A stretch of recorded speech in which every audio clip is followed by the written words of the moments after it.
Peringottukara cultural and charitable സൊസൈറ്റിയുടെ നേതൃത്വത്തിൽ ദേശീയ തപാൽ ദിനാചരണം കിഴക്കുമുറി പോസ്റ്റ് ഓഫീസിൽ സംഘടിപ്പിച്ചു. സൊസൈറ്റി സെക്രട്ടറി രാമൻ നമ്പൂതിരി അധ്യക്ഷത വഹിച്ചു. പ്രസിഡന്റ് ആൻഡോ തൊറയൻ തപാൽ ദിനാചരണം ഉദ്ഘാടനം ചെയ്തു. ദേശീയ തപാൽ ദിനം നമുക്കറിയാം, ഇന്ത്യയിൽ ഏകദേശം 1854 ഡൽഹൌസി എന്ന് പറയുന്ന ഈ ബ്രിട്ടീഷുകാർ കൊണ്ടുവന്ന ഒരു സംവിധാനമാണ് ഈ പോസ്റ്റൽ സംവിധാനം.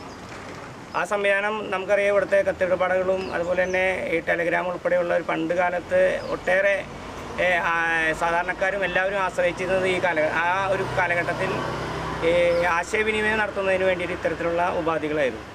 നമുക്കറിയാം, ആധുനിക സാങ്കേതികവിദ്യ വികസിച്ചതിൻ്റെ വെളിച്ചത്തിൽ മൊബൈൽ ഉൾപ്പെടെയുള്ള സാങ്കേതികവിദ്യകൾ വന്നു, കമ്പ്യൂട്ടർ ഉൾപ്പെടെയുള്ള സാങ്കേതികതകൾ വന്നപ്പോൾ ഒരു ചെറിയ ഇടിവ് ഈ പോസ്റ്റൽ സംവിധാനത്തിന് വന്നിട്ടുണ്ട് എന്നുള്ള കാര്യം യാഥാർത്ഥ്യമാണ്.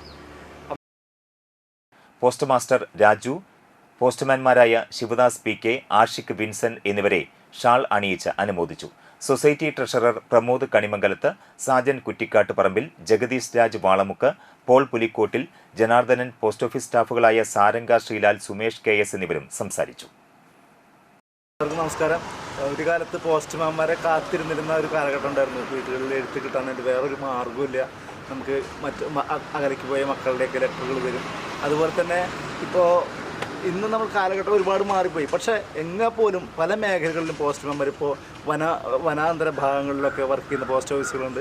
അവിടെ നമുക്ക് ഈ മൊബൈലിന് റേഞ്ച് പോലില്ലാത്ത മേഖലകൾ, അതുപോലെ തന്നെ സിയാച്ചിൻ പോലുള്ള അങ്ങനെ വളരെ ഉയരത്തിൽ വർക്ക് ചെയ്യുന്ന പോസ്റ്റ് ഓഫീസുണ്ട്, ആർമി പോസ്റ്റ് ഓഫീസുകളുണ്ട്. ആ സമയത്ത് മൊബൈൽ പോലും എത്തിപ്പെടാൻ പറ്റാത്ത സാഹചര്യത്തിൽ പോലും ഇപ്പോൾ പോസ്റ്റ് ഓഫീസുകൾ വർക്ക് ചെയ്യുന്നുണ്ട്, പോസ്റ്റ്മാൻമാർ വർക്ക് ചെയ്യുന്നുണ്ട്, അവിടെ എത്തിപ്പെടുന്നുണ്ട്.